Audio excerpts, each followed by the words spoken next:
gaffes. But yeah. Already. All right, guys. My team's. I mean, you have no stakes in Europe, but my team has a game in 45 minutes. So let's get on with it.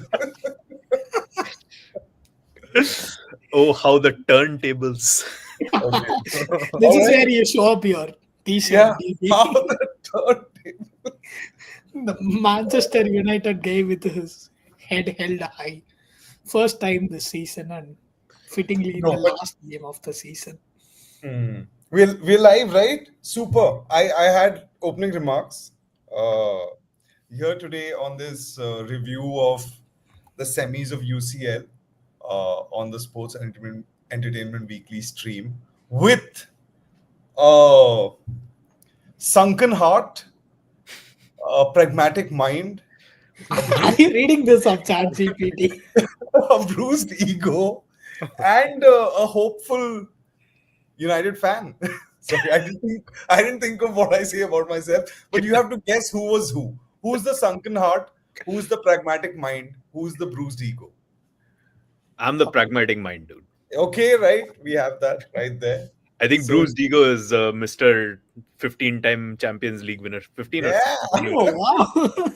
I and the thought he just left out Ajay because he confused Ajay with Ajo. no, I mean ego and Madrid. I mean, technically, Chris's ego is also a bit hurt. So I was Yeah. confused when you said that. No, Very it's more sweet. heart, I think. Sunken heart. Barcelona Yeah. has I sunken recognize heart. it. Sunken This heart was is the look definitely we used to Chris. have through the 2000s, the late 2000s.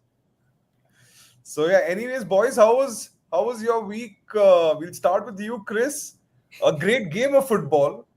Absolutely. Not the result probably the fan was expecting, but what a treat for a neutral. Oh, can we please stop with one of the greatest ties? You I just think had to be a neutral to enjoy. Nah, Oh, guess what? I'm I'm gonna not a keep neutral. saying it. The thing with getting like knocked out of competitions like this is people are gonna keep talking about this victory every week now. Oh, what a game! Oh, what a game! And Chris is Yeah, gonna get reminded every week. yeah. So But Yeah, Chris, I'm also next time I'm gonna come in. Hey, what a game now! The 6-1 against PSG guys. Sergi Roberto goal. What a game it seems. Well, so here's what I've been doing the past 48 hours. Okay, to distract myself. I went and played football for a couple of hours. I bruised my limbs, swollen ankle, I don't know, like twisted hip and whatnot, hoping that it'll kind of ease the pain right here in the heart.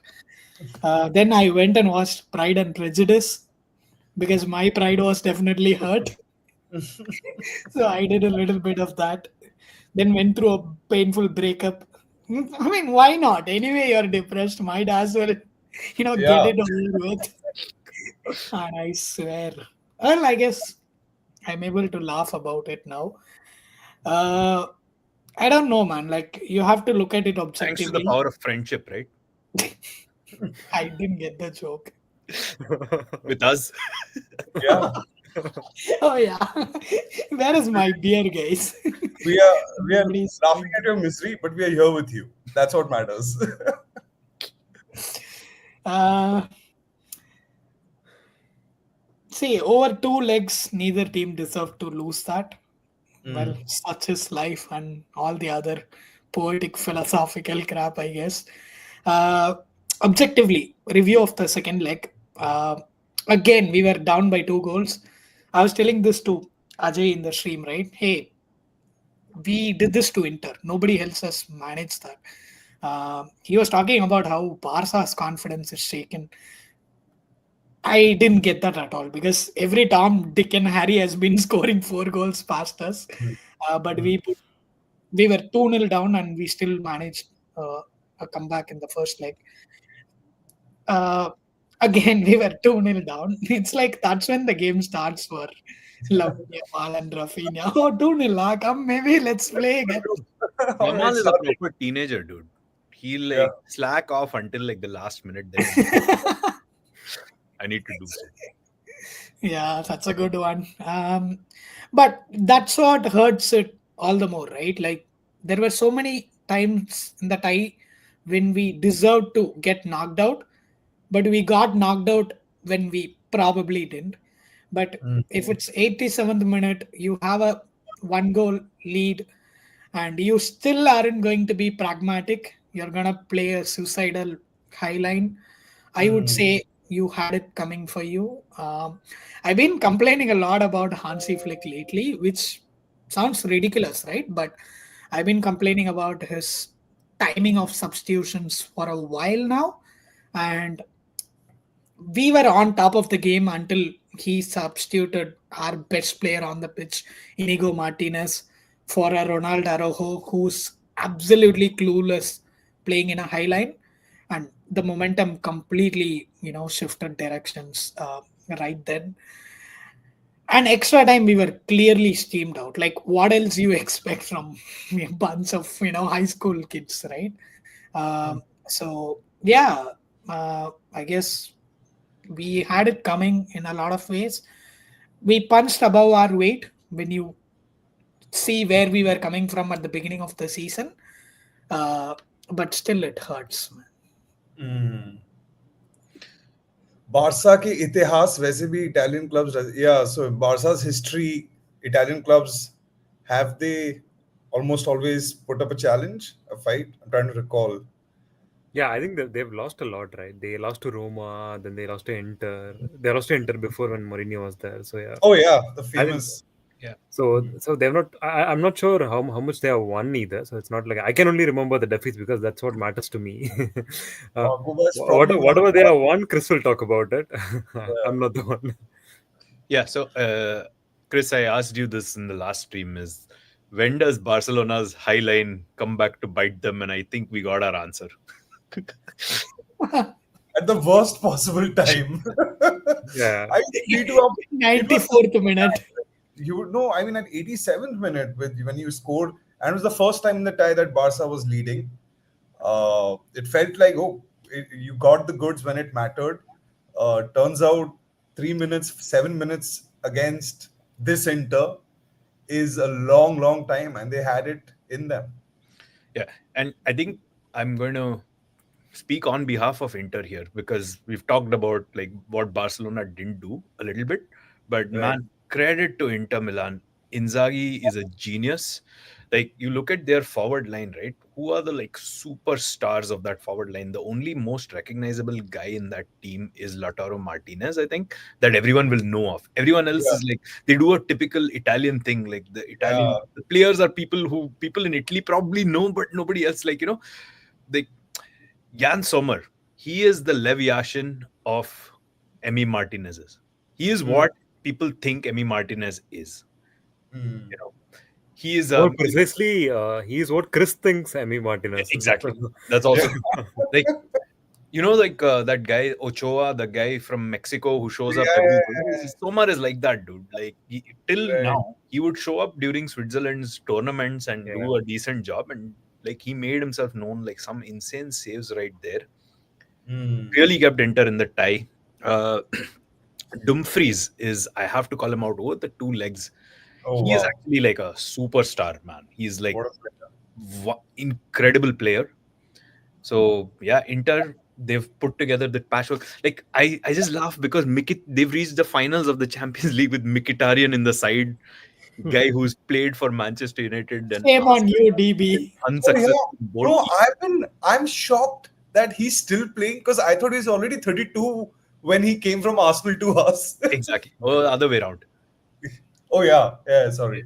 So They also got, I think, when they got Chalanalu also, I think it was like 31 or something. They got him on a free transfer. So there's like a lot of free transfer. There is Asherbi who's like 37, 38. So yeah. trust That Inter to team find the is the mark. junkyard of football players way past Yeah. their prime. You throw it out for scraps. Somehow it has come back into this Endiran robot. Yeah, but again, like they build on a very solid defensive foundation, which few teams can crack.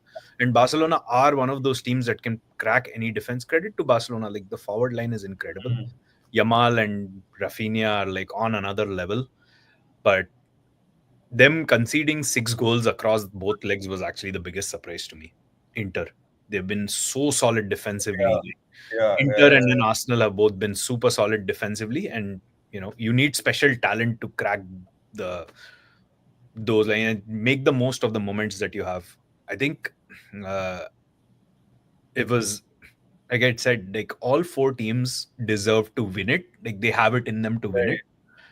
I think few of us would have expected the final to actually be Inter against PSG.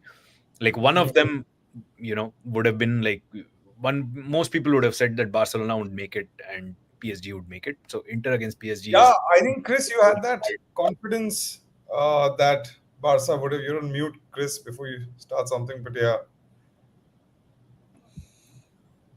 Yeah, So I did. yeah, I think I'll ask you, Chris. Explain more, But Chris. Explain more. I want to hear. Yeah, yeah. tell us more about it. What was your feeling going into this game, dude? Did you the think Barcelona were unstoppable favorites? That force. is my question actually. Did you think Barcelona were favorites? How confident were you like going into the game? Because I thought Inter were favorites. I'll be honest, because the first leg was a draw, and you didn't have a lead from the first leg. I thought at home, Inter like Inter are going to. I mean, I think they're second in Syria.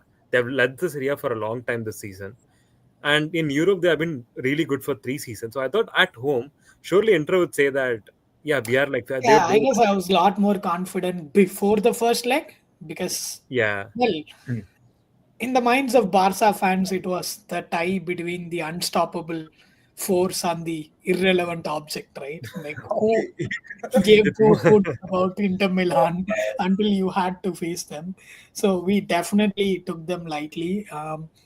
They turned up, man. I think we were really unlucky in that they had most of their players had the games of their lives over two legs. Right?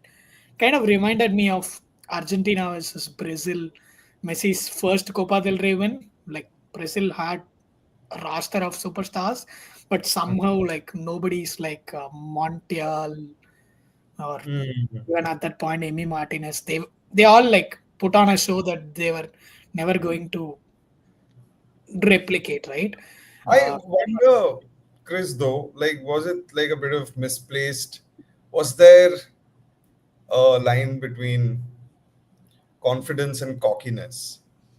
Like, were you thinking, were Barca fans feeling and thinking a bit like Real fans? Is my question. Because at 3-3, and I remember I was at that stream and just before I was like, "Hey, it's anyone's game, especially against this Inter."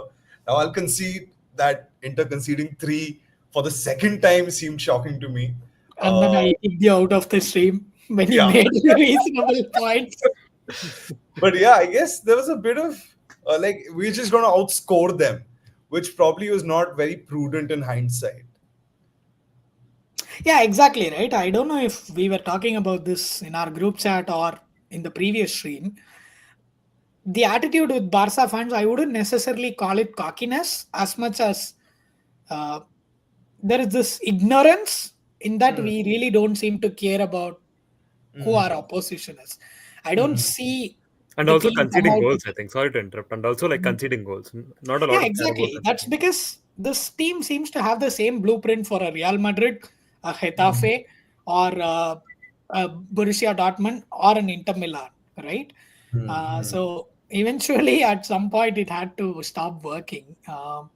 I always assumed it was going to stop working with Mbappe on the pitch, but Uh, Inter and Thuram kind of caught us off guard, I guess. Like you have to throw more respect to the opposition. Absolutely. You can't be, so involved with.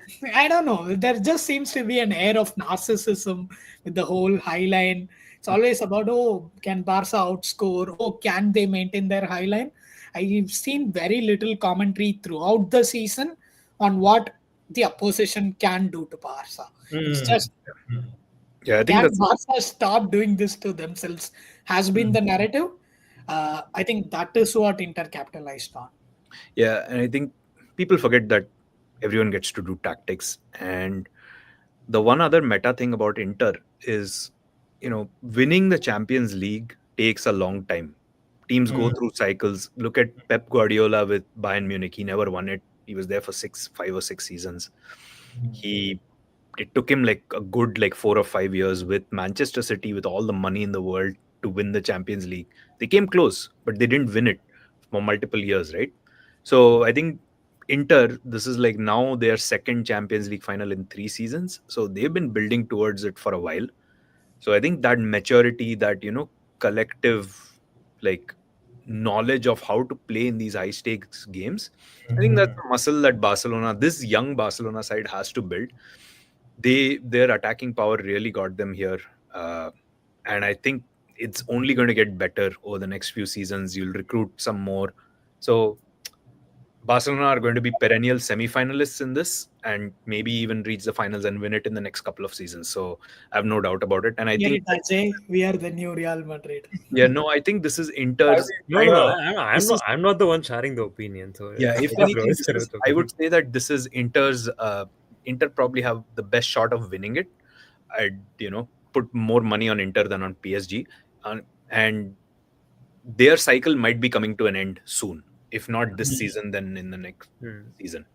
will So come. yeah, full credit to Inter for getting there, and I think it's kind of the same with PSG as well.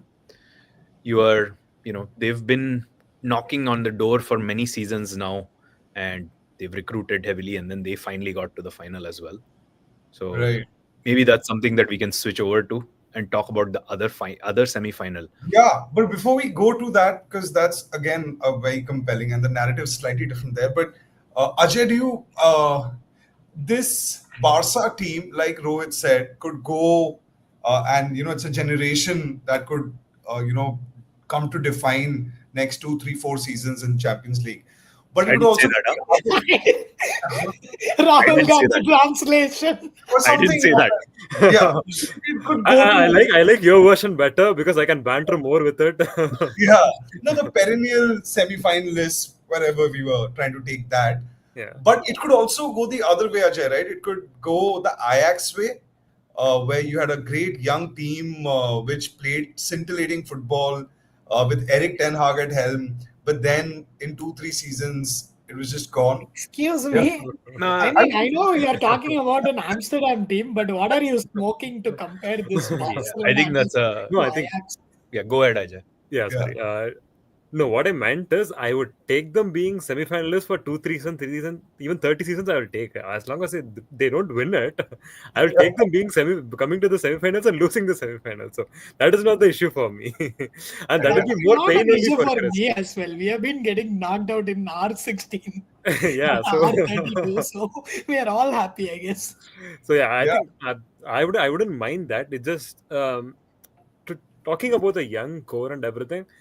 Yeah, they obviously have a really good group of young like midfielders, attackers, and everything. But recruitment wise, I'm not sure if they'll be able to recruit consistently for 2, 3 seasons. So that is my nobody is sure. I don't think even Laporta knows at this point whether he'll be able to recruit or not. So that is the only thing. And two players I want to talk about Bastoni and Yamal. Both of them went a lot of time. Both of them went to like properly 1v1 against each other, and I would say both of them kind of it's very difficult to say who won. I know people do say Bastoni because in the end Inter won the game, but then I thought Yamal ensured that he was always near Demarco and he was turning Demarco, and he was also kind of smart in that he didn't let his ego take over and say that I'm going to take on Bastoni every single time. And he was more intent on turning Demarco and like putting whipped crosses in and everything. So that is one thing I would say. Um, and Inzaghi deserves a lot of credit because as Rohit said very rightly, this cycle is coming to an end, and this is almost an impossible story because Inter Milan they were about to go bankrupt during COVID before Conte won them the Serie A. They were about to go bankrupt because their company in China became bankrupt. They announced bankruptcy during COVID. So they were not able to recruit anybody. They went for free transfers. So Inzaghi has been able to do a lot with the free transfers, a lot more than anybody would have expected him to. I don't even know who's the most expensive player in this team. It's probably Thuram or something, and that would be like 30 million. Actually, So it might be Bastoni. Did he come from Juventus or am I just no, mistaken? not Bastoni. No. Or maybe power, something like they did buy like a couple of players, but then that's after they won the league, I think. I think But this is the fact that none of us can name that. name Yeah, I that, mean, yeah, that's exactly, and that's a very Exactly that's a rarity what for I a said. Who's the semifinalist. certified superstar of the game that plays for Inter? None of them. mm. Hmm. True, true, true, Yeah, true. I mean, you Like have World Cup winner in apart Martinez. from Martinez, yeah, like a World Cup winner. Yeah, that's the Uh, closest. I mentioned that. yeah. He's the closest. But even Anyway, I think he before never we move considered. on to the next game, I do want to call out how such a high profile game was, for the most part, controversy free. Like, this is Mhm. very refreshing. Probably the biggest, you know, bonus win that Real Madrid is not in the semifinals, right? No controversial decisions, no I think favorable. your own player Gavi would disagree, Chris, because he was the one moaning after the game, saying every 50-50 decision went to Inter's side. Huh? So I They think were Gavi would behind disagree most. penalty. I could argue, but I don't want that would be a disservice to Yeah, the yeah, game. but to be honest, it was well refereed in my I opinion. mean, that was a cheap Yeah, shade at Real you Madrid, got but nothing that out of it. aside, Something cheap with no returns, Chris. Let's hey, like a lot of your say. signings, huh? Oh wait, They're that's very expensive. Hey, expensive hey, in come money. on. Can't blame us for being cheap. But yeah, Anyway, I think it was a decent that refereeing was yeah, performance. and I think it was the It you was know nice to see the game take the center stage oh for yeah, all the absolutely Yeah, referees. true, true, Is true, what I tried true. to say in a lot of words, basically. yeah. No, and the game also took the center stage in the second semi-final, right? And Rohit, we'll start with you there. I just it was one would say largely evenly balanced going in. I'm sure there was a lot of conversation with PSG have got this, but a lot of people in uh, seeing Arsenal uh, were feeling that pretty confident. You had a good shot at it, right? Yeah, yeah, for sure. So both semifinals were on, their respective knives edges. Going down one goal in the first leg really, really, like I was like of the opinion that we have a 30% chance of Hmm. overturning the deficit, Mm. because at the end of the day, Arsenal's biggest challenge this season has been enough shots. They've not been able to take enough shots. They've not been able to generate enough chances. Everyone keeps saying, "Oh, Arsenal need a striker, whatever." Sure, yes, we do compared to Mikel Merino, who's a midfielder playing up top. Yes, I would have preferred to have Kai Havertz up front and Gabriel Jesus in on the bench, but both were not options that we had. But our bigger challenge has actually been creating these clear-cut chances, and it's much harder to do against an Inter or an Atleti or like most of the teams in the Premier League who are more physical and they set up into their mid Mm. blocks.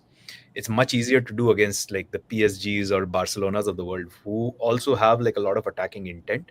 And the story of this tie was efficiency in the box. Every gilt-edged chance that Arsenal got, they either didn't make the most of it, or like full credit to Donnarumma, like had Mm. immense games. Oh. Both Uh, the games were what immense. a game! And when PSG got even the sliver of a chance, low XG shots, they were able Mm. to convert them into goals. So they were able Mm. to score 3 goals across 2 legs. Like the first goal from Dembele, 0.04 XG, was like very lucky Mm. to go in. It's a good Mm. shot. Oh No, yeah, nobody on Arsenal side in Lot the lot of debate on that. Yeah. we nobody on discussed that on the group too, right? It was yeah, yeah. a It was good build up and all that, right? But it Yeah. was a lucky shot. Lucky shot. the Yeah. shot And itself. Yeah, yeah, it's a matter of like half a yard here or there. yeah, So yeah. it's again the same thing with you know the chances that we had. The score in both legs could have been anywhere from like a 3-1 on one side to the 3-1 on the other side. It was that evenly Mm. matched. Mm. So Arteta really coached the team well, set up the team well. The first 20 minutes yesterday, we were super aggressive. It was a repeat of it was the mirror image of what PSG played like at the Emirates in the previous tie, where Arsenal were all over the place and PSG were like dominating the game. Same thing happened. I think PSG went in with the whole mentality of let's keep them out for the first 20 minutes, and after that Mm. we'll take our chances. And that's exactly what happened, because PSG just have like killers who can score goals. And that's what, like, spending, like, 80 million on Kvaratskhelia, and like whatever they spend on Due also came in this season, or in Jan, I don't remember. Yeah, And it was this season. Yeah. yeah, and Arsenal chose to not invest because they were like, okay, like the league is probably done. Let's see where we can get with the squad that we have. And I am 100%. I feel no, like, I'm 100% sure in saying this, that we would have probably won this tie if we had one of Kai Havertz or Jesus in the squad. Kai Havertz got injured the day the transfer window closed, and that's just, you cannot plan for that. Yeah, true. Yeah. True. Yes. Okay, we'll Why move. they don't let you poach signings from relegation threatening teams? Sorry. Why if one of your player gets injured? Yeah. I So think only Ajay will get that joke in this stream. yeah.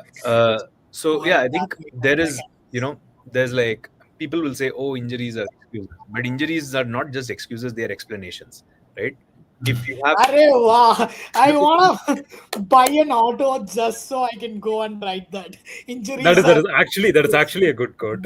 yeah. So look, if where, like, in my opinion, I think even if everyone was fit and we were doing everything, we got like, getting to the semi-finals of the Champions League would have been par for me.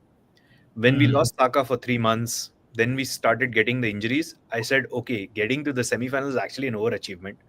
To be able to go into the semi-finals the second tie with a really good chance of actually going to the finals, and actually not just lacking that killer instinct up front to get there, it's commendable by Mikel Arteta. And look, again, Gabriel is out. Odegaard is really not on form. Uh, no Jesus, no Havertz, Saka out for a lot of the season. He's still not 100% fit. I'm okay with it, because at the end of the day, all of these players, like, we're going to move on from a lot of players next, right? In this summer, we have a big summer ahead of us. So again, like the same thing that I'll comment about Barcelona, this is the beginning of another cycle for Arsenal. So Right. I think that we are going to be there, up in the conversation for, I think, quarterfinals, semi-finals, maybe even the finals. I think over the next 4 or 5 seasons, I'm pretty sure that we'll reach more than one final and maybe even win one of them with the team that we have. No, definitely, man. I I mean, think Real Madrid are the underdogs then, I think, for the next 2-3 I seasons. know, right? It's Yeah. I was going to come bad to you, season. Ajay. I'm happy. Trent coming in. Sorry. Surprisingly, I was going to come. As it turns out, there was a Real Madrid question in that too, right? And Rohit, I have a couple of questions more on Arsenal. I'll come back to you. We'll also discuss PSG. But Rohit made the point of how, despite having an high XG, Arsenal was not able to kind of break through, or it just didn't sort of fall in place. Do you think it's a bit of sweet revenge for the two free kicks that gave them an edge in the quarterfinals? Because that seemed like a similar-ish Yeah, scenario. Right? yeah. Though, What do you think, Ajay? I'll hear Yeah, from Ajay yeah, first. sorry. Yeah, I think so. I saw the game with like a group of 100 Arsenal fans in a pub, Oh and wow! for me, they kept shouting, "Shoot, shoot!" every single time Odegaard touched the ball. And forget shooting, he just turned back and passed it. Every single time he just turned back and just passed it again back to his central defender or something. I don't know if he's programmed to do that by Arteta, or he's carrying an injury or something, and he cannot dribble anymore, his form, whatever. But for me the major thing is I don't like kind of hate or anything, hate Arsenal because they knocked us out this time. I really do not, because I would rather see Arsenal progress and like win the Champions League rather than PSG winning it. Sorry, So that was Ajay watching the Arsenal match. no. But to be honest, I would have preferred Arsenal to go through rather than PSG. But it, so yeah, I was very surprised that they did not take enough shots from outside the box, and especially Declan Rice. I don't know. They didn't get him into shooting positions. I don't know what happened. Maybe it is the coaching, or In maybe fact, yeah, surprisingly, I felt the first 20 minutes, not one, but Arsenal actually, like, the margins were like, first, I think it was Declan Rice's header, which was the first big chance. And yeah. it's one of those, right? Like, just by a degree, and it's going top, it's nestling into the top corner of the net. there was a Saka shot, and yeah, like Donnarumma really. I think Rohit, he was more, the keeper amongst the two semis, the bigger one. At least I feel, because Yeah. really took the wind out of, because Arsenal came in flying off the blocks, right? Uh, but yeah, look, that being what it is, do you feel, Rohit, with everything you're saying about the new cycle beginning, especially, and you have obviously some great new talents coming through, are already ready for the big stage. They've given a great account. But for Arteta, next season becomes make or break. Yeah, I think it's only if you take a result based analysis of this whole thing, right? Mm, He is every season he has improved us, and at the highest level of the game, right? You need some chips to fall your way, right? That's just it. And you, no amount of coaching can change that, right? mm, The ball mm, falls your way, the keeper has a mistake, it just, like, on the pitch anything The can happen. opposition threatens the referee before the match on their television channel. Yeah, like Odegaard had like a, he's probably the best shotter he's taken all season. Donnarumma mm. got his hand to it, almost broke his wrist doing that, Oh, yeah. right? It's just these fine margins that you cannot account for unless you stack the team with more and more attacking talent. So Mm, up till now, if you look at the attacking players that Arteta has gone in on the proper forward line, it's just been Gabriel Jesus, and you can argue it's Kai Havertz, but Kai Havertz was originally brought like as a second striker midfielder. That's what right. Arteta's interview said.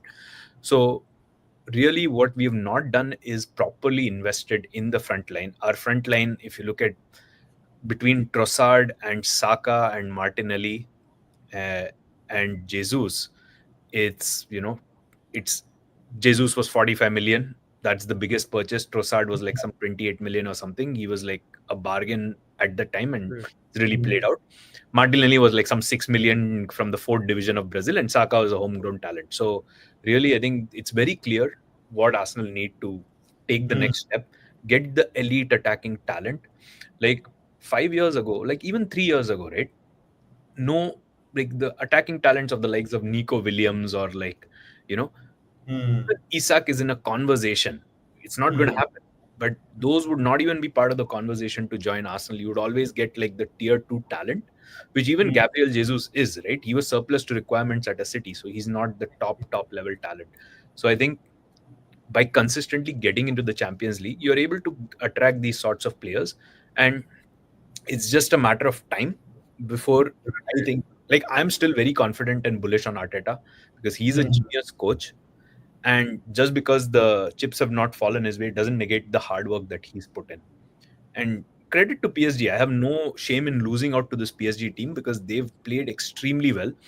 No matter like the feel good story around like a young coach and Luis Enrique, love Luis mm, Enrique, they are a very, very expensive squad, right? mm, They are very expensive. Hundreds And of millions. yeah, and some people come up with a narrative of how they don't have superstars like Mbappe, Messi, Neymar anymore, but they have spent a lot of money in getting these players, and they were able to spend. Kolomuani, they spent 90 million. Ramos, they spent 60 million, Ramos. and they just thrown them away. Like, Yeah. doesn't matter to them. Like Joao So, Neves like was 75 million or something. yeah, yeah. You have like, At mm. this age, yeah. yeah, Barcola, I don't know if he's an academy player. I think they might. No, he was also 40 million. No, Yeah, Barcola yeah. also they Right? got from So some other yeah, like website. even Barcola is like a surplus player to them. There was talk Yeah, of him like, Right. looking to leave in the summer and stuff. So it's what like money can get you, right? And you have to Yeah. spend it wisely. Good I'm looking job, at my guys. I United think we fan should here. do more community noting on this whole. Oh, PSG, poor club. They Yeah. No, but discarded so, superstars and Chris, are I'll ask you wondering. a question on that front, right? Like PSG never poor, always had money, would always falter. Do you think with Luis Enrique, they finally have one person in charge of Hmm. one vision, steering the ship in one direction? And I Yeah. Why ask did you he ask that? because Luis Enrique is, after all, one of Barca's favorite children. So, do you think they are in the right hands, PSG? The next few years could be interesting with This them. sounds like a tactical question. Shouldn't you roll this out to Ajay or something? We have It's our roles. I'm the Micah here. He's the Thierry Henry. What are you doing? Switching roles. yeah, I no, See, You go okay, I first. will give you this on Luis Enrique. With Barca fans, there is very conflicting opinions on him, right? Because he won his treble in the first season. The next season, he won two trophies. The season after that, he won one trophies. The last season, he was trophyless. So, how do you really um, evaluate a coach's caliber based on performances like that, right? I know, like even with Spain, he had very mixed results. Unfortunately, like it was also very tumultuous time for him personally. So Mm, until this PSG run, we right. don't have a you know clear slate on what Enrique is capable as a coach. Because Mhm. at Barca, he had the likes of Messi, Suarez at his Right. disposal. He Right. inherited a squad. At PSG, this is the first time he's actually building one. And so far, Hmm. yes, it's expensive, but he has managed to create an identity of Yeah. sorts. Right? But I would still like wait and see how this plays out before giving a verdict or declaring him as Yeah. second coming of Pep Guardiola. Yeah, Mm. the thing with some people forget this with Luis Enrique, he was about to get sacked on December 2014 because they were trailing Real Madrid by 10 points, 11 points, something like Yeah, that. in one game he turned it around Yeah, because Right. Innocent and there fired. was like a real pressure for him to like perform that season because they had spent money on Suarez and Neymar, and they had this attack and everything. So there was like pressure on him to perform and like come back. Credit to him, he was able to get that performance out in the second half of that season. But if you see the next season, we were completely off it because we got Rafa Benitez and we sacked Rafa Benitez, and that title race was literally a free one for Barcelona after that. In the season next, he couldn't win the title, and then Neymar left. All that, I would say, Right. in Spain, he didn't falter like badly. It's just that one step down, he just went like that, and then eventually Barca moved on from him. So with Right. PSG, definitely it has benefited them immensely by having somebody who tells them, "I don't want superstars. Give me youngsters. I'll give you profiles. If we're able to get them, fine. If not, we'll go get them in January or the next summer because we have Right. money anyway. So we know Luis Enrique knows how to spend. So Mm. it's just that he knows the kind of resources PSG has, and he's like, Yeah, if it's not also this worth summer, then noting that January. he managed Barca B and even Celta Vigo, I guess. So Yeah. he is kind of so his reputation has always been like taking these academy kids or these young players and making something out of them, and Mhm. somehow like PSG he has managed to do that. Yeah. Right. Anyway, I think all said and done, both thoroughly deserved winners who have moved on to the finals. I don't think Rohit or I can have any complaints over that. Yeah, I don't have any gripes with it because, in my opinion, like since January, whatever Arsenal have done both in the league and the Champions League is a bit of an overachievement. So Yeah. I'm fine with it. I I'm think pragmatic. everything that Barca has done since October has been an overachievement. Yeah, So I I'm just disagree with the Barca narrative. I agree with the Arsenal, what he said. yeah, So, I meant like Also, from I think until still last have season. maybe a blessing in disguise. You can focus on the title now, La Liga Oh and yeah, say, we have an El Clasico this weekend. so As you you won't see me for the next stream next Thursday. hey, So I know you you'll never drag know, Ajay. this one. Yeah. So I'm not confident about this you weekend. never So know. We Hey, also if have there was what ever would a have been time to, the get some revenge back, now yeah, is it? yeah, like it's irrelevant now, but we also have what would have been an amazing game of Arsenal going to Anfield Anfield this and weekend and the El Clasico, but at least Oh one of those yeah. results is irrelevant. So I think now it's just like vacation mode until like the summer Until pause. the big game, Manchester United versus Tottenham Hotspurs. That's the headliner of the season, guys. I want to see what Bodo Glimt have for me today. Yeah, like I think we interesting playing in that. Look, I'll bring you guys some updates. I'm sure you guys will get on with life. Europa leagues, big clubs don't care about it, but I'll report back on what happens with United, Tottenham, Bilbao, and Bodo Glimt. But yeah, and I think it's some time away, but two deserving teams, like Chris said in the final.